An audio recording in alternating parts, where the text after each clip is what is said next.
ದಿವಸ ಅನುಭವ ಮಂಟಪಕ್ಕೆ ಭೇಟಿ, ಅನುಭವ ಮಂಟಪ ಕಾಮಗಾರಿ ಪರಿಶೀಲನೆ ಬಗ್ಗೆ ಬಸವ ಕಲ್ಯಾಣಕ್ಕೆ ಮುಖ್ಯಮಂತ್ರಿ ಆದ ನಂತರ ಫಸ್ಟ್ ಟೈಮ್ ಬರ್ತಾ ಇದ್ದಾಗ ಅವರಿಗೂ ಕೂಡ ನಾವು ಬಸವ ಕಲ್ಯಾಣ್ ವತಿಯಿಂದ, ಮಹಾಜನತೆ ವತಿಯಿಂದ ಹಾಗೂ ನನ್ನ ವತಿಯಿಂದ ಸ್ವಾಗತ ಕೋರಿ ಎಲ್ಲ ಇಲ್ಲಿ ಸೇರಿದಂಥ ಪತ್ರಿಕಾ ಬಾಂಧವರಿಗೆ ನಾನು ಲೈವ್ ಇಕ್ಕಿನಿ. ಲೈವ್ ಬರಲಿಕ್ಕೂ ಕಾರಣ ಇದೆ, ನಿಮ್ಮ ಪತ್ರಿಕಾ ಮುಖಾಂತರ ಡಿಜಿಟಲ್ ಮೀಡಿಯಾ ಆಗಲಿ, ಪ್ರಿಂಟ್ ಮೀಡಿಯಾ ಆಗಲಿ. ಯಾಕಂದ್ರೆ ಇವತ್ತಿನ ದಿವಸ ನಮಗೆ ಭಾಳ ಸಂತೋಷ ಸುದ್ದಿ.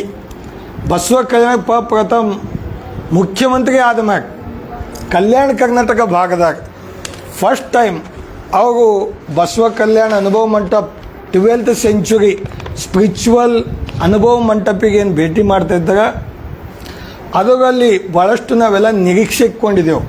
ಅಭಿವೃದ್ಧಿ ಬಗ್ಗೆ, ಅಡ್ಮಿನಿಸ್ಟ್ರೇಷನ್ ಬಗ್ಗೆ, ಮತ್ತು ನಮ್ಮ ಈ ಭಾಗ ಕಲ್ಯಾಣ ಕರ್ನಾಟಕ ಅತಿ ಹಿಂದುಳಿದಿದ್ದ ಪ್ರದೇಶ. ಬಸವ ಕಲ್ಯಾಣ 371J ಬೀದರ್ ಜಿಲ್ಲೆಗೆ ಏನು ಕೊಡ್ಬೋದು, ಕಲ್ಯಾಣ ಕರ್ನಾಟಕಕ್ಕೆ ಏನು ಕೊಡ್ಬೋದು, ಬಸವ ಕಲ್ಯಾಣಕ್ಕೆ ಏನು ಕೊಡ್ಬೋದು, ಪ್ಯಾಕೇಜ್ ಘೋಷಣೆ ಮಾಡ್ಬೋದು ಅಂತ ನಾವೆಲ್ಲ ನಿರೀಕ್ಷೆ ಇಕ್ಕಿದೆವು. ನಾನು ಒಂದು ಮನವಿ ಮಾಡ್ತಾಯಿದ್ದೀನಿ ಬಸವ ಕಲ್ಯಾಣ್ ಮಹಾಜನತೆ ವತಿಯಿಂದ. ಬಸವ ಕಲ್ಯಾಣ್ ಈಗಾಗಲೇ ತಾವು ನೋಡ್ತಾ ಇದ್ದೀರಿ, ಅಂತಾರಾಷ್ಟ್ರೀಯ ಮಟ್ಟದಾಗ ಟೂರಿಸಮ್ ಮಾಡ್ತೇವೆ ಅಂತ ಎಲ್ಲರೂ ಘೋಷಣೆ ಮಾಡ್ತಾ ಇದ್ದಾರೆ. ಅದನ್ನು ಕೂಡ ಸಂತೋಷ ಸುದ್ದಿ. ನಾನು ಒಂದು ಮನವಿ ಮಾಡ್ತೀನಿ, ಕರ್ನಾಟಕ ಏನು ವಿಧಾನಸೌಧ ಇದೆ, ಅದು ವಿಧಾನಸೌಧ ತೋರಿಸಪ್ಪ. ಕರ್ನಾಟಕ ವಿಧಾನಸೌಧ 60 ಎಕರೆದಾಗ ಕಟ್ಟಿದಾಗ, 60 ಎಕರ್ ಲ್ಯಾಂಡ್ 60 ಎಕರೆದಾಗ ಕರ್ನಾಟಕ ವಿಧಾನಸೌಧ ಕಟ್ಟಿದಾಗ ನಿಮಗೆಲ್ಲ ಗೊತ್ತಿರಬೇಕು. ಅದೇ ರೀತಿ ರಾಮ ಮಂದಿರ ಕಟ್ಟಿದಾಗ 70 ಎಕರ್ ಹಿಡಿದು 100 ಎಕರ್ ಒಳಗಡೆ, ಅದನ್ನು 1500 ಕೋಟಿ ರೂಪಾಯಿ ಖರ್ಚದಾಗ ಕಟ್ಟಿದಾಗ. ಡೆಲ್ಲಿ ಪಾರ್ಲಿಮೆಂಟ್ 9 ಎಕರ್ದಾಗ 1200 ಕೋಟಿ ರೂಪಾಯಿ, 862 to 1200 crore ರುಪೀಸ್ ಸ್ಪೆಂಟ್ ಮಾಡಿದಾಗ ಪ್ರಧಾನಮಂತ್ರಿಗಳಾಗಿದ್ದಂಥ ನರೇಂದ್ರ ಮೋದಿಜಿಯವರು. ತೆಲಂಗಾಣ ಸೆಕ್ರೆಟ್ರೇಟ್ 600 ಕೋಟಿ ಹಿಡಿದು ತೆಲಂಗಾಣ ಸೆಕ್ರೆಟ್ರೇಟ್ ತೋರಿಸಪ್ಪ, ಸೈಡಿಗೆ ಅದು ನೋಡಿ. ಇದು ತೆಲಂಗಾಣ ಸೆಕ್ರೆಟ್ರೇಟ್, ತಮಗೆಲ್ಲ ಗೊತ್ತದ, ಹೈದರಾಬಾದ್ ತಾವೆಲ್ಲ ನೋಡಿರಿ. ಅದು 600 ಕೋಟಿ ರೂಪಾಯಿ ತೆಲಂಗಾಣ ಸೆಕ್ರೆಟ್ರೇಟ್ 600 ಹಿಡಿದು 1000 ಕೋಟಿದಾಗ ಕಟ್ಟಿದಾಗ. ಈಗಾಗಲೇ ತಮಗೆ ಗೊತ್ತದ, ಅನುಭವ ಮಂಟಪಿಗೆ ಸುಮಾರು 712 ಕೋಟಿ ರೂಪಾಯಿ ಬಿಡುಗಡೆ ಮಾಡಿದಾಗ. BJP ಸರ್ಕಾರ ಆಗಲಿ, ಕಾಂಗ್ರೆಸ್ ಸರ್ಕಾರ ಆಗಲಿ, ಯಾರ್ಯಾರು ಇದಕ್ಕೆ ಕೆಲಸ ಮಾಡಿದಾಗ ನಾವು Basava Kalyan development authority first implement ಮಾಡೋಂಥ ಸಮಯದಾಗ ನಾನು ಕೂಡ MLA ಇದ್ದೆ. ಅವತ್ತಿನ ದಿನ ಮಾನ್ಯ ದಿವಂಗತ ಧರ್ಮಸಿಂಗ್ ಸಾಹೇಬ್ಗೂ ಕೂಡ ಅವತ್ತಿನ ದಿವಸ ಮುಖ್ಯಮಂತ್ರಿ ಇದ್ದರು. ಕಾಂಗ್ರೆಸ್ ಜನತಾದಳ ಗವರ್ನಮೆಂಟ್ ಇತ್ತು. 2020ದಾಗೂ ಕೂಡ ಬಸವ ಕಲ್ಯಾಣ ಅಭಿವೃದ್ಧಿ ಮಂಡಳಿ ಘೋಷಣೆ ಆಗ್ತು. ಆದ ನಂತರ ಮತ್ತೆ ಮುಂದೆ 2020ದಾಗ ಸನ್ಮಾನ್ಯ ಕುಮಾರಸ್ವಾಮೀಜಿಯವರು ಮುಖ್ಯಮಂತ್ರಿ ಆದರು, ಯಡಿಯೂರಪ್ಪ ಸಾಹೇಬರು ಉಪಮುಖ್ಯಮಂತ್ರಿ ಆದರು. ಅವಾಗೂ ಕೂಡ ಸಾಕಷ್ಟು ತಮಗೆ ಗೊತ್ತದ, ಬಸವ ಕಲ್ಯಾಣದಾಗ ನಾವು ಮಾಡಿದಂಥ ಕಾರ್ಯ Basava Kalyan development authority implement ಮತ್ತು ಬಿಲ್ಡಿಂಗು ಕೂಡ ನಾವು ನಮ್ಮ ಅವಧಿದಾಗ ಬಿಲ್ಡಿಂಗ್ ಕಟ್ಟಿದೆವು. ಇವತ್ತೇನು ಕಮಾನ್ ಮಾಡಿದಾಗ ಗೇಟ್, ಆ ಕಮಾನು ಕೂಡ ಎಂಟ್ರೆನ್ಸ್ ಗೇಟ್ ಆಗಲಿ, ಎಲ್ಲ ಶರಣರದ 28 ಸ್ಮಾರಕಗಳಾಗಲಿ, ಮೇನ್ ರೋಡ್ ಆಗಲಿ, ಮಿನಿ ವಿಧಾನಸೌಧ ಆಗಲಿ, housing board colony, lake development authority ಕಡೆಯಿಂದ 4 ಕೋಟಿ ರೂಪಾಯಿ ಸ್ಯಾಂಕ್ಷನ್. ಇದು ಬಸವ ಕಲ್ಯಾಣದಾಗ ಸಭಾಭವನ್ ನಾನು ಸನ್ಮಾನ್ಯ ಕುಮಾರಸ್ವಾಮೀಜಿಯವರಿಗೆ ತೊಗೊಂಡು ಹೋಗಿ ಉದ್ಘಾಟನೆ ಮಾಡಿದಿತ್ತು, ಮೇನ್ ರೋಡಿಗೆ ಡಿವೈಡ್ ಆಗಿ. ಅದೇ ರೀತಿ ಈಗ ತಮಗೆಲ್ಲ ಗೊತ್ತದ, ಬಸವ ಕಲ್ಯಾಣದಾಗ ಸನ್ಮಾನ್ಯ ಆವಾಗ ತಾವೆಲ್ಲ ನೋಡ್ತಾ ಇದ್ದೀರಿ, ಮಾತಾಜಿಯವರು ಯಾರು ಅಂದ್ರೆ ನಮ್ಮದು ಮಾದೇವಿ ಮಾತಾಜಿಯವರು ಬಸವ ಕಲ್ಯಾಣಕ್ಕೆ ಒಂದು ಐಡೆಂಟಿಟಿ ಕೊಟ್ಟರು. 108 ಫೀಟಿಂದು ಬಸವೇಶ್ವರ ಮೂರ್ತಿ, ಆ ಮೂರ್ತಿ ಐಡೆಂಟಿಟಿ ಎಂಟೈರ್ ಜಗತ್ತಿನಾಗ ಒಂದು ಐಡೆಂಟಿಟಿ ಆಗಿದೆ. ನಾವು ಅವ್ರಿಗೆ ನೆನೆಸ್ಕೋಬೇಕಾಗ್ತದೆ. ಅದು that is not A government, private ಎಲ್ಲ ದಾನಿಗಳದಿಂದ ಬಸವ ಕಲ್ಯಾಣಕ್ಕೆ ಐಡೆಂಟಿಟಿ ಸಿಕ್ಕಿದೆ. ಆ ನಂತರ ಬಸವ ಕಲ್ಯಾಣಕ್ಕೆ ಈಗಾಗಲೇ ನಾವು ಬೇಡೋದು ಒಂದೇ, ಅನುಭವ ಮಂಟಪ ಗೇಟ ಅಭಿವೃದ್ಧಿ ಅಂತಲ್ಲ, ಟೂರಿಸಮ್ ಸಿಟಿ, ಸ್ಪಿರಿಚುವಲ್ ಸಿಟಿ. ತಾವು ನೋಡ್ತಾ ಇದ್ರಿ, ನಾವೊಂದು ಪ್ರಪೋಸಲ್ ಕೊಡ್ತಾ ಇದ್ದೆವು.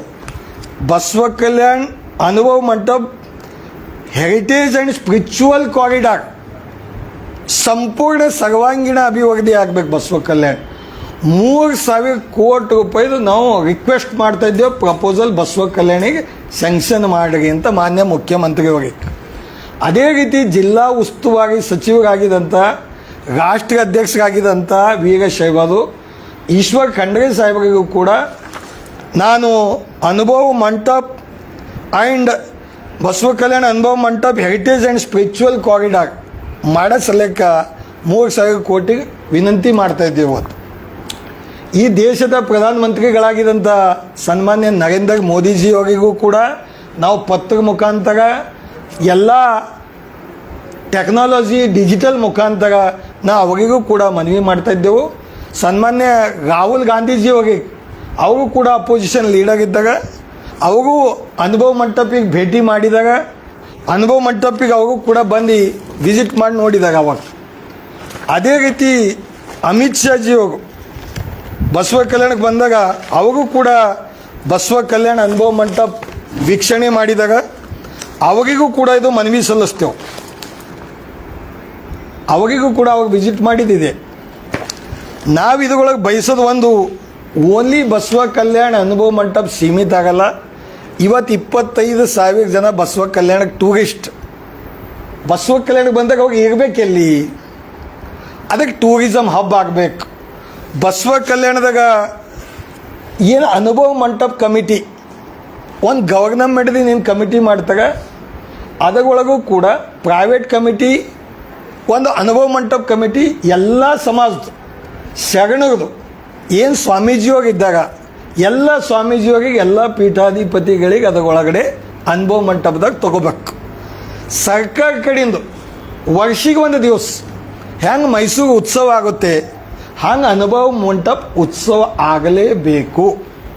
ಯಾವ ರೀತಿ ಹಳಿ ಇತಿಹಾಸದಾಗ ಅಲ್ಲಿ ಸೆಷನ್ ನಡೀತಾ ಇತ್ತು, ಆ ರೀತಿ ಚಿಂತನೆ ಮಂಥನೆ ಸಮಾಜ ಬಗ್ಗೆ ಆಗಲಿ, ಅಭಿವೃದ್ಧಿ ಬಗ್ಗೆ ಆಗಲಿ, ಇವತ್ತಿನ ವಿಚಾರದಾಗ ಯಾರು ಟ್ಯಾಲೆಂಟ್ ಇದ್ದಾಗ ಅಂಥ ಮಕ್ಕಳಿಗ, ಅಂಥ ಬುದ್ಧಿಜೀವಿಗ ಯಾರು ಡಾಕ್ಟರೇಟ್ ಮಾಡಿದಾಗ ಅವರಿಗೆಲ್ಲ ಬಸವ ಕಲ್ಯಾಣ ಕರೆದು ಅನುಭವ ಮಂಟಪ ಉತ್ಸವದಾಗ ಭಾಗಿಯಾಗಿ ಅವ್ರು ವಿಚಾರ ಮಂಥನಾಗಿ ಪಾಲಿಸಿದಾಗ ಕನ್ವರ್ಟ್ ಆಗಬೇಕು. ಅದೇ ರೀತಿ ಅನುಭವ ಮಂಟಪದಾಗ ತಾವೆಲ್ಲ ನೋಡ್ತಾ ಇದ್ದೀರಿ, ಮೊದಲು ಒಂದು ಇಂಪ್ಲಿಮೆಂಟೇಷನ್ ಕಮಿಟಿ ಅಂತ ಮಾಡಿದವು. ಯಾರು ಗವರ್ನಮೆಂಟ್ದವ್ರು ಇಂಪ್ಲಿಮೆಂಟೇಷನ್ ಕಮಿಟಿ ಮಾಡಿ ಬಸವರಾಜ್ ಪಾಟೀಲ್ ಸೇಡಮ್ ಅವ್ರಿಗೆ, ತಮಗೆಲ್ಲ ಗೊತ್ತದ, ಬಸವರಾಜ್ ಪಾಟೀಲ್ ಸೇಡಮ್ ಅವ್ರಿಗೆ ಅದಕ್ಕೆ ಅಧ್ಯಕ್ಷ ಮಾಡಿದವು. ಅಧ್ಯಕ್ಷ ಮಾಡಿ ನಂತರ ಬಸವ ಕಲ್ಯಾಣದಾಗ ಅನುಭವ ಮಂಟಪ ಇಂಪ್ಲಿಮೆಂಟ್ ಕಮಿಟಿ ಆದ ನಂತರ ಅವರು ಬಸವ ಕಲ್ಯಾಣದಾಗ ಸಾಕಷ್ಟು ಕಡೆ ಇಲ್ಲಿನ ಶಾಸಕರು ಕೂಡ ಇದ್ರೊಳಗೆ ಕೆಲಸ ಮಾಡ್ತಾಯಿದ್ರು. ಆ ಪಗಷ್ಕಟ್ಟ ನೀವು ನೋಡ್ತಾ ಇದ್ರಿ. ಈ ಕಮಿಟಿಗೆ ಅಧ್ಯಕ್ಷರಾಗು ಬಸವರಾಜ್ ಪಾಟೀಲ್ ಸೇಡಮ್, MLA ಆಗು ತಮಗೆಲ್ಲ ಗೊತ್ತದ, ನಾ ಹೆಸರೇ ತೊಂಬಲ್ಲ. ಬಸವ ಕಲ್ಯಾಣ MLA ಭಾಷಣ ಮಾಡ್ತಾಗ, ಆಣಿ ಮಾಡ್ತಾಗ, ಅಲ್ಲಿ ಏನು ಮಾಡಿದಾಗ ಅದು ಅವಾಗೇ ನೋಡಬೇಕು. ಈಗಾಗಲೇ 10 ಕೋಟಿ ರೂಪಾಯಿ ಪಗಷ್ಕಟ್ಟಾಗ ಈಶ್ವರ್ ಖಂಡ್ರೆ ಸಾಹೇಬ್ರು ಅನುಭವ ಮಂಟಪದಾಗ ಯಾವ ಹೆಡದಾಗ ಕೊಟ್ಟಾಗ ನನಗೆ ಗೊತ್ತಿಲ್ಲ. ಆದಾಗ 10 ಕೋಟಿ ರೂಪಾಯಿ ಮತ್ತೆ ಡೆವಲಪ್ಮೆಂಟಿಗೆ ಕೊಟ್ಟಿದಾಗ ಅದಕ್ಕೆ ಬ್ಲೂ ಪ್ರಿಂಟ್ 10 ಕೋಟಿ ಕೊಡ್ತಾಗೋ 50 ಕೋಟಿ ಕೊಡ್ತಾಗೋ ಅದು ಸಂಪೂರ್ಣ ಏನು ಮಾಡ್ತಾಗ ಯಾವ ರೀತಿ ಕಂಪ್ಲೀಟ್ ಆಗ್ತದೆ ಎಂಬ ಜನರಿದಾಗ ಅವರು ಮತ್ತೊಂದು ದಿವಸ ಹೇಳಿ ಮನವಿ ಮಾಡ್ತಾಯಿದ್ದೀನಿ. ಬಸವ ಕಲ್ಯಾಣದಾಗ ಯಾವ ರೀತಿ ಹೈದರಾಬಾದ್ದಾಗ ಟ್ಯಾಂಕ್ ಬಾಂಡ್ ಇದೆ, ಹಂಗೆ ನಮ್ಮ ತಿಪ್ರಾತ್ ಲೇಕಿಗೂ ಕೂಡ ಟ್ಯಾಂಕ್ ಬಾಂಡ್ ಆಗಿ, ರಿವರ್ ಫ್ರಂಟ್ ಆಗಿ ಎಲ್ಲ ಶರಣರ ಸ್ಮಾರಕಗಳು ಇಲ್ಲಿ ಮಿನಿ ವಿಧಾನಸೌಧದಿಂದ ಸ್ಟಾರ್ಟ್ ಆಯ್ತಪ್ಪ ಅಂದಾಗ ಈ ಕಡೆ ಅಕ್ಕನಾಗಮ್ಮನ ಗವಿ ಕನೆಕ್ಟಿವಿಟಿ ಮಾಡಬೇಕಂತ ನಾವು ಇದು ಸ್ಪಿರಿಚುವಲ್ ಕಾರಿಡಾರ್ದಾಗ ಪ್ರಪೋಸಲ್ ಕೊಟ್ಟಿದ್ದೆವು. ತಾವು ನೋಡ್ತಾ ಇದ್ದೀರಿ, ಈ ಬಸವ ಕಲ್ಯಾಣ್ ಡೆವಲಪ್ಮೆಂಟ್ ಅಥಾರಿಟಿ ನಾಮಕಿ ವಾಸ್ತೆ ಅಥಾರಿಟಿ ಇರಬಾರ್ದು, ಅದಕ್ಕೆ full fledged Basava Kalyan development authority complete, only ಶರಣರ ಸ್ಮಾರಕ ಡೆವಲಪ್ಮೆಂಟ್ ಅಥಾರಿಟಿ ಅಲ್ಲ, entire Basava Kalyan development authority ಆಗಬೇಕಂತ ಇವತ್ತಿನ ದಿವಸ ನಾವು ಮನವಿ ಮಾಡ್ತಾ ಇದ್ದೇವೆ ಮಾನ್ಯ ಮುಖ್ಯಮಂತ್ರಿಗಳಿಗೆ ಬಸವ ಕಲ್ಯಾಣದಾಗ. ಯಾಕೆಂದರೆ ಇಲ್ಲಿ 31 ವಾರ್ಡ್ ಇದೆ, ಇನ್ನೂ 10 ವಾರ್ಡ್ ಆಗಬೇಕು. ಅದೇ ರೀತಿ ಫ್ಲೋಟಿಂಗ್ ಬ್ರಿಡ್ಜ್ ತಾವು ನೋಡಿರ್ಬೇಕು. ಫ್ಲೋಟಿಂಗ್ ಬ್ರಿಡ್ಜ್ ಕೆರೆಗಿನ ಜನರಿಗೆ ನಡ್ಕೊತಾ ಹೋಗ್ಲಕ್ಕೆ ಅನುಭವ ಮಂಟಪಿಗಾಗಲಿ ರಿವರ್ ಫ್ರಂಟ್ ಆಗಲಿ ಒಂದು ಫ್ಲೋಟಿಂಗ್ ಬ್ರಿಡ್ಜ್ ಆಗಬೇಕು. ಬಸವ ಕಲ್ಯಾಣದಾಗ ಟಾಯ್ ಟ್ರೈನ್ ಮಕ್ಕಳು ಬಂದರೂ ಕೂಡ ಸಿಟಿದಾಗ ಈಗಾಗಲೇ ನೀವು ನೋಡ್ತಾ ಇದ್ದೀರಿ ಬಸವ ಕಲ್ಯಾಣದಾಗ ಟೂರಿಸ್ಟ್ ಗೈಡ್. ಆದರೂ ಒಬ್ಬರು ಟೂರಿಸಮ್ ಡಿಪಾರ್ಟ್ಮೆಂಟ್ದಾಗ ಇಲ್ಲಿ ಏನೂ ಕೆಲಸ ಮಾಡಲ್ಲ, ಯಾವುದೇ ರೀತಿಯಿಂದ ನಾ ಇವತ್ತು ಕಾಮೆಂಟ್ ಮಾಡಲ್ಲ. ಅದ್ರ ಬಗ್ಗೆ ನಾನು ಮತ್ತೊಂದು ದಿವಸ ಮಾತಾಡ್ತೀನಿ. ಅನುಭವ ಮಂಟಪ ಕೂಡ ಕಾಮಗಾರಿ ಯಾವ ಮಟ್ಟದಾಗ ಆಗಬೇಕು ನಾವೆಲ್ಲ ನೋಡ್ತಾ ಇದ್ದೆವು. ಯಾವ ರೀತಿಯಿಂದ ಹೋಗೋದು ಕಾಮಗಾರಿ ನೋಡ್ರಿ. ಅನುಭವ ಮಂಟಪ ಅವಾಗ ಪ್ಲ್ಯಾನ್ ಮಾಡಿದ್ದು 67 ಎಕರ್, 67-68 ಎಕರ್ ಇದೆ ಅದ್ರದ್ದು ಡಿಸೈನ್ ಟೋಟಲ್ ಕಾನ್ಸೆಪ್ಟ್.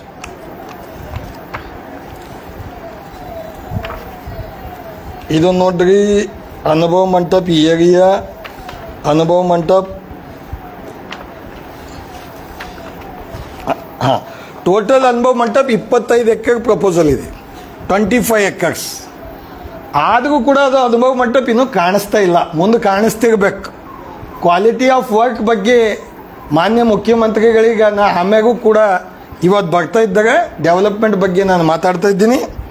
ನಾನು ನಂಬೋದು ಒಂದೇ, ಪಾರ್ಲಿಮೆಂಟ್ ವರ್ಲ್ಡ್ ಫಸ್ಟ್ ಪಾರ್ಲಿಮೆಂಟ್ ಅಂತ, ಸ್ಪಿರಿಚುವಲ್ ಪಾರ್ಲಿಮೆಂಟ್ ಅಂತ ಪ್ರಧಾನಮಂತ್ರಿ ಮೋದಿಜಿಯವ್ರು ಹೇಳ್ತಾರೆ.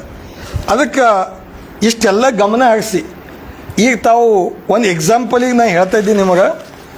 ತ್ರಿಂಬಕೇಶ್ವರ್ ಮಹಾರಾಷ್ಟ್ರ ನಾಸಿಕ್, ತ್ರಿಂಬಕೇಶ್ವರದಾಗ ಕುಂಭಮೇಳ ಆಗ್ತಾಯಿದೆ.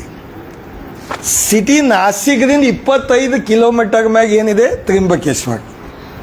ಅಲ್ಲಿ ನಾವು ನೋಡಿದಾಗ ನಾಸಿಕಿಗೆ ಎಷ್ಟು ಕೊಟ್ಟಾಗ ಅಭಿವೃದ್ಧಿಗೆ ಅಂದಾಗ 25,000 ಕೋಟಿ 500. ಎದಕ್ಕೆ? Nashik city development. ಯಾಕಂದ್ರೆ ಯಾವ ಜನ ಬರ್ತಾರೆ ನಾಸಿಕಿಗೆ, ಏರ್ಪೋರ್ಟ್ ಏರಿಯಾ ಅಲ್ಲಿಂದ ಡಿಸೈನ್ಸ್ ತಾವು ನೋಡಿದಾಗ ಆ ಸಿಟಿ ಯಾವ ರೀತಿ ಇದೆ ಮತ್ತು ಎಲ್ಲಿಗೆ ಹೋಗಬೇಕು ಅದ್ರ ಸುಂದರೀಕರಣ ಸಲಕ್ಕೆ 25,000 ಕೊಟ್ಟಿದ್ದಾರೆ. ವಾರಾಣಸಿ ಇಂಡಿಯಾ ಸ್ಪಿರಿಚುವಲ್ ಕ್ಯಾಪಿಟಲ್, ದೇಶದ ವಾರಾಣಸಿ, ಅಲ್ಲಿ 48,000 ಕೋಟಿ ರೂಪಾಯಿ ಕೊಟ್ಟಿದ್ದಾರೆ. ಯಾರು? ಪ್ರಧಾನಮಂತ್ರಿಯವರು. 48,000 ವಾರಾಣಸಿ ಕಾರಿಡಾರ್ ಡೆವಲಪ್ಮೆಂಟ್. ನಾವೇನಂತ ಇದ್ದೆವು, ನಾವು ಈ ಭಾಗದಾಗ ಒಂದು ಶರಣರಿಗೆ ಸೀಮಿತ ಅಲ್ಲ ಅನುಭವ ಮಂಟಪ, ಎಲ್ಲ ಸಮಾಜದ್ದು ಶರಣರು, ನೂಲಿ ಚಂದಯ್ಯ ಹಾಗಳಯ್ಯ ಅವ್ರದ್ದು, ಹಡಪದ ಅಪ್ಪಣ್ಣವ್ರದ್ದು, ಅದೇ ರೀತಿ ಉರ್ಲಿಂಗ್ ಪೆದ್ದಿ ಮಠ ಆಗಲಿ, ಅಕ್ಕನಾಗಮ್ಮನ ಗವಿ ಆಗಲಿ, ಇದು ಯಾರಿಗೆ ವೈಯಕ್ತಿಕ ಒಬ್ಬರಿಗೆ ಸಂಬಂಧಪಟ್ಟಿದ್ದು ಒಂದು ಸಮಾಜಕ್ಕೆ ಸೇರಿದಂಥದ್ದಲ್ಲ. ಆ ಕಾಲದಾಗ ಸಮಾನತೆ ಜಾತಿ ಹೋಗಲಾಡಿಸಿ ಒಕ್ಕಟ್ಟು ಮಾಡಿದಂಥ ಎಲ್ಲ ಶರಣರು, ಬಸವಣ್ಣವರು ಅವಾಗ ಪ್ರೈಮ್ ಮಿನಿಸ್ಟರ್ ಇದ್ದರು, ತಾವೆಲ್ಲ ನೋಡಿರಿ. ನಾನು ಹೇಳೋದು ಒಂದು, ಬಸವ ಕಲ್ಯಾಣ ಸಿಟಿದಾಗ ಅಂಡರ್ಗ್ರೌಂಡ್ ಡ್ರೈನೇಜ್ ಆಗಬೇಕು. ಬಸವ ಕಲ್ಯಾಣದಾಗ ಟೂರಿಸಮ್ ಕಡೆಯಿಂದ ಸಬ್ಸಿಡಿ ಸಿಗಬೇಕು. ಇಲ್ಲಿನ ಜನರಿಗೆ ಒಂದು ಕೆಲಸ ಮಾಡ್ಬೇಕಾದಾಗ ತಮಗೆಲ್ಲ ಗೊತ್ತದ, ರಾಮ ಮಂದಿರದಾಗ ಇವತ್ತು ಹಾಲತ್ ಹೆಂಗಾಗಿದೆ ಅಂದಾಗ ಚಂದ ಚೋರಿ ಆಗಿ ಅಲ್ಲಿ ಏನಂದಾಗ ಯಾರು ಟೂರಿಸಮ್ದಾಗ ಹೋಗೋದು ಟೂರಿಸ್ಟ್ ಕಡಿಮೆ ಆಗ್ಯಾರ, ಅಲ್ಲಿನವ್ರಿಗೆ ಕೆಲಸ ಸಿಗ್ತಾ ಇಲ್ಲ. ಹಂಗೆ ಬಸವ ಕಲ್ಯಾಣಿಗೆ ಆಗಬಾರ್ದು. ಇಲ್ಲಿ ಮುಂದೆ ಯಾವುದಾಗ ಕಮಿಟಿ ಆಗಿ ಅನುಭವ ಮಂಟಪದಾಗ ಭೀ ಚಂದ ಚೋರಿ ಆದಾಗ ಏನು ಮಾಡ್ತೀರಿ? ಅದಕ್ಕಿದು ಒಳ್ಳೆಯ ರೀತಿಯಿಂದ ಇದಕ್ಕೆ ಬಿಲ್ಡಿಂಗ್ ಕಟ್ಟೋದು ದೊಡ್ಡ ವಿಚಾರ ಅಲ್ಲ. ಅನುಭವ ಮಂಟಪಿಗೆ ಮುಂದೆ ಯಾವ ರೀತಿ ಅದಕ್ಕೆ ಕಾಯ್ಕೊಂಡು ಹೋಗಬೇಕು, ಅಡ್ಮಿನಿಸ್ಟ್ರೇಷನ್ ಮಾಡಬೇಕು, ಕ್ಲೀನ್ ಆ್ಯಂಡ್ ನೀಟ್ ಇರಬೇಕು, ಅದಕ್ಕೆ ಒಳ್ಳೆಯ ರೀತಿಯಿಂದ ಎಷ್ಟು ಅಧಿಕಾರಿಗಳು ಬೇಕು. ಅವಾಗಂದ್ರೆ ತಮಗೆಲ್ಲ ಗೊತ್ತದ, ಜಾಮದಾರ್ ಸಾಹೇಬರು ಇನ್ಚಾರ್ಜ್ ಇದ್ದಾಗ ನಾವಿದ್ದಾಗ ಬಸವ ಕಲ್ಯಾಣಿಗೆ ಪ್ರಿನ್ಸಿಪಲ್ ಸೆಕ್ರೆಟರಿ ರೆವೆನ್ಯೂ ಜಾಮದಾರ್ ಅವರು ಸ್ಪೆಷಲ್ ಇನ್ಚಾರ್ಜ್ ಇದ್ದವರು. ಹಂಗೆ ಒಳ್ಳೆಯವರಿಗೆ ಇಲ್ಲಿ ಇನ್ಚಾರ್ಜ್ ಕೊಡಲಿ. ಬಸವ ಕಲ್ಯಾಣ ಸಿಟಿದಾಗ ಸಂಪೂರ್ಣ ಅಭಿವೃದ್ಧಿ ಆಗಬೇಕು. ಒಣ ಅನುಭವ ಮಂಟಪ ಒಂದಲ್ಲ, ಇಲ್ಲೆಲ್ಲ ಬಂದವರು ಟೂರಿಸ್ಟ, ಅವ್ರದ್ದು ವಾಶ್ರೂಮ್ಗಳು, ಅವ್ರದ್ದು ನೀರ ವೇಸ್ಟ್ ಎಲ್ಲಿಗೆ ಹೋಗಬೇಕು? ಅದು ಮತ್ತು ಕೆರೆಗಿಂದಾಗ ಬಸವ ಕಲ್ಯಾಣಕ್ಕೆ ಬರ್ತದೆ. ಅಂದ್ರೆ ಬಸವ ಕಲ್ಯಾಣ ಜನ ಇದೇ ನೀರಿಂದೇ ಎಲ್ಲ ಗಲೀಜು ನೀರೇ ಕುಡಿಬೇಕಾ? ಅದು ಬೋರ್ವೆಲಿಗೆ ಕನೆಕ್ಟ್ ಆಗ್ತದೆ, ಡ್ರೈನೇಜ್ ಬೇಕು ಒಳ್ಳೆ ರೀತಿಯಿಂದ. ಆಗ ರಿಂಗ್ ರೋಡ್ ಪ್ಲಸ್ 6 ರೋಡ್ಸ್ ಬಗ್ಲಕ್ಕೆ ಹೋಗ್ಲಕ್ಕೆ ಒಳ್ಳೆ ರೀತಿಯಿಂದ ದೊಡ್ಡ ರೋಡ್ ಕನೆಕ್ಟಿವಿಟಿ ಆಗಬೇಕು ಅನುಭವ ಮಂಟಪಿಗೆ. ಮತ್ತು ನಾವಿದ್ದಾಗ ಬಸವ ಕಲ್ಯಾಣ ಡೆವಲಪ್ಮೆಂಟ್ ಅಥಾರಿಟಿ ನಮ್ಮದು ಭಾಲ್ಕಿ ಶ್ರೀಗಳಿಗೆ ನಾಮಿನೇಟ್ ಮಾಡಿದೆವು. ಭಾಲ್ಕಿ ಶ್ರೀ, ಹಾರ್ಕೂಡ್ ಶ್ರೀ ಅವರಿಗೆ ಮತ್ತು ಬಸವೇಶ್ವರ ದೇವಸ್ಥಾನ ಪಂಚ್ ಕಮಿಟಿ ಅಧ್ಯಕ್ಷರಿಗೆ ಕಾನೂನ್ದಾಗ ಒಂದು ಮನವಿ ಮಾಡ್ತಾ ಇದ್ದೀವಿ ಈಶ್ವರ ಖಂಡ್ರೆ ಅವರಿಗೆ, ಮಾನ್ಯ ಮುಖ್ಯಮಂತ್ರಿಗಳಿಗೆ. ಬಸವೇಶ್ವರ ದೇವಸ್ಥಾನದಾಗ ಕಂಪಲ್ಸರಿ ಅನುಭವ ಮಂಟಪ ಹೊಸ ಕಮಿಟಿ ಮಾಡ್ರಿ. BKDBದಾಗೂ ಕೂಡ ಅವ್ರು ಕಂಪಲ್ಸರಿ ಯಾರು ಅಧ್ಯಕ್ಷ ಇರ್ತಾರೆ ಅದ್ರೊಳಗೆ ನಾಮಿನೇಟ್ ಇರಬೇಕೆಂಬುದು ನಾವು ಮನವಿ ಮಾಡ್ತಾ ಇದ್ದೆವು. ಯಾವ ರೀತಿ ವಚನ್ ಯೂನಿವರ್ಸಿಟಿ ಬಸವ ಕಲ್ಯಾಣ ಘೋಷಣೆ ಆಯಿತು, ಬಸವ ಕಲ್ಯಾಣಿಗೆ ಜಿಲ್ಲಾನೂ ಕೂಡ ಆಗಬೇಕು ಮನವಿ ಮಾಡ್ತಾ ಇದ್ದೆವು. ಓನ್ಲಿ ನಾವು ಹೇಳಿದೆವು ಭಾಷಣದ ಟ್ರೈನ್ ಬರಬೇಕು, ರೈಲ್ವೆ ಸ್ಟೇಷನ್ ಆಗಬೇಕು. ಅದಕ್ಕಿಂತ ಮುಖ್ಯ ನಮಗೆ ಜಾಗ ಬೇಕು, ಲ್ಯಾಂಡ್ ಅಕ್ವಿಸಿಷನ್ ಪಾರ್ಟ್ ಶುರು ಆಗಬೇಕು.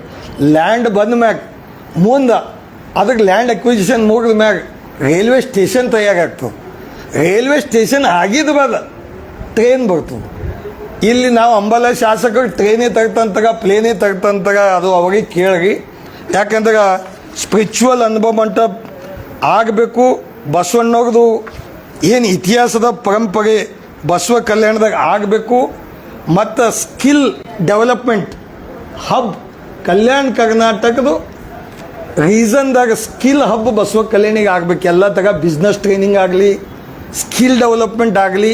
ಪ್ರೈಮ್ ಮಿನಿಸ್ಟರ್ಗೂ ಕೂಡ ಒತ್ತು ಕೊಟ್ಟು ಇಲ್ಲಿನ ಭಾಗದಾಗ ಭಾಳಷ್ಟು ಹುಡುಗರಿಗೆಲ್ಲ ಇಲ್ಲೆಲ್ಲ ಕಲ್ತಿದವ್ರು ಟ್ಯಾಲೆಂಟ್ ಇದ್ದಾಗ ಅಂದಿನ ಕಾಲದಾಗ ಆಟೋದಾಗ ಆಗಿತ್ತು ಬಸವ ಕಲ್ಯಾಣದಾಗ. ಒಳ್ಳೆ ರೀತಿಯಿಂದ ಲಾರಿಗಳದು ಬಾಡಿ ಬಿಲ್ಡಿಂಗ್ ಮೆಕ್ಯಾನಿಕ್ ಕೆಲಸ ಮಾಡ್ತಾ ಇದ್ದಾಗ ಇಲ್ಲೊಂದು ಸ್ಕಿಲ್ ಹಬ್ ಆಯ್ತಂದಾಗ ಸುಮಾರು ಒಂದು 20,000 ಜನರಿಗೆ ಟ್ರೈನಿಂಗ್ ಸಿಗ್ತದೆ. ಯಾರೇ ಈ ಭಾಗದಾಗ ಇದ್ದರೂ ಕೂಡ ನೌಕರಿ ಮಾಡೋಕೆ ಅವ್ರಿಗೆ ಒಂದು ಅವಕಾಶ ಸಿಗ್ತದೆ. ಒಳ್ಳೆ ಮೆಡಿಟೇಷನ್ ಸೆಂಟರ್, ಸ್ಪಿರಿಚುವಲ್, ವಚನ್ ಮ್ಯೂಸಿಯಂ ನಾ ಎಲ್ಲ ಬರ್ದೀನಿ. ಇದ್ರೊಳಗೆ 3,000 ಕೋಟಿ 3,000 crore ಈ ಬಸವೇಶ್ವರ್ ಪ್ರಪೋಸಲ್ ನಾವೇನು ಕೊಡ್ತಾ ಇದ್ದೆವು ಬಸವ ಕಲ್ಯಾಣ ಅನುಭವ ಮಂಟಪ ಹೆರಿಟೇಜ್ ಆ್ಯಂಡ್ ಸ್ಪಿರಿಚುವಲ್ ಕಾರಿಡಾರ್ ಅದು ಆಗಬೇಕು ಅಂತ ನಾವು ನಿಮ್ಮ ಮುಖಾಂತರ ಕೂಡ ಮನವಿ ಮಾಡ್ತಾ ಇದ್ದೆವು. ಅದು ಏನು ಅನುಭವ ಮಂಟಪ ಎಲ್ಲಿ ಕಟ್ಟಿದಾಗ ಅದಕ್ಕೆ ಏನು ಲೋಪದೋಷಗಳವ ಈಗೇ ಸರಿ ಮಾಡಬೇಕು. ಅದ್ರದ್ದು ಎನ್ಕ್ವೈರಿ ಮಾಡ್ಲಿಕ್ಕೆ ನಾ ಅದು ಮತ್ತೊಂದು ದಿನ ಮಾತಾಡೋವಿದ್ದೀನಿ. ಅದ್ರದ್ದಾಗಲಿ ಪರಸ್ಕಟ್ಟೆ ಆಗಲಿ ಬಸವ ಕಲ್ಯಾಣದಾಗ ಸಿಟಿನೂ ಕೂಡ ಡೆವಲಪ್ ಆಗಿ ಟೂರಿಸಮ್ದಾಗ ಸಬ್ಸಿಡಿ ಝೋನ್ ಈ ಏರಿಯಾದಾಗ ಸ್ಪೆಷಲ್ ಸ್ಟೇಟಸ್ ಟೂರಿಸಮ್ದಿಂದ ನಮಗೆ ಸಿಕ್ತಂದಾಗ ಇಲ್ಲಿ ಒಳ್ಳೆ ಒಳ್ಳೆ ಹೋಟೆಲ್ಸ್ ಆಗ್ತವ, ಒಳ್ಳೆ ಜನರಿಗೆ ಒಂದು ಬಿಸ್ನೆಸ್ ಸಿಗ್ತದ.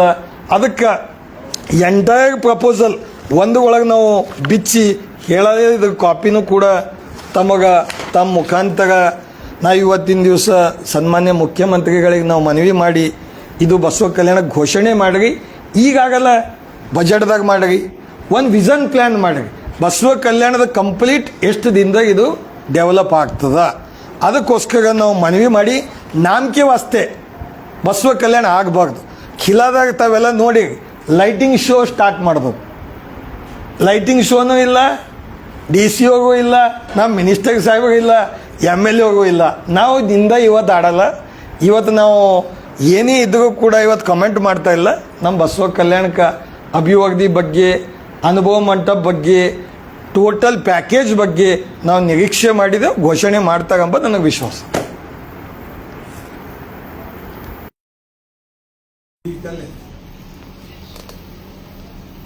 ಕಟ್ ಮಾಡಪ್ಪ ಉದಯ್, ನೀ ಲೆಟರ್ ಪ್ರಿಂಟಿಗೆ ಕರೆಕ್ಟ್ ಮಾಡ್ಕೋ. ಇದು ಪಾಯಿಂಟ ಬೇರೆ ಹಾಕ್ಬೇಕಾಗ್ತದೆ. ಒಂದು ಕನ್ನಡ ಲೆಟರ್ ಮಾಡ್ಬೇಕು, ಒಂದು ಇದು ಮಾಡಿ ಸರ್. Okay sir. ನಮ್ದುಗಳು ನೆಟ್ ಸ್ವಿಚ್ ನೋಡ್ರಿ. इसका तो वाईफाई कनेक्ट करो ना. उदय वाईफाई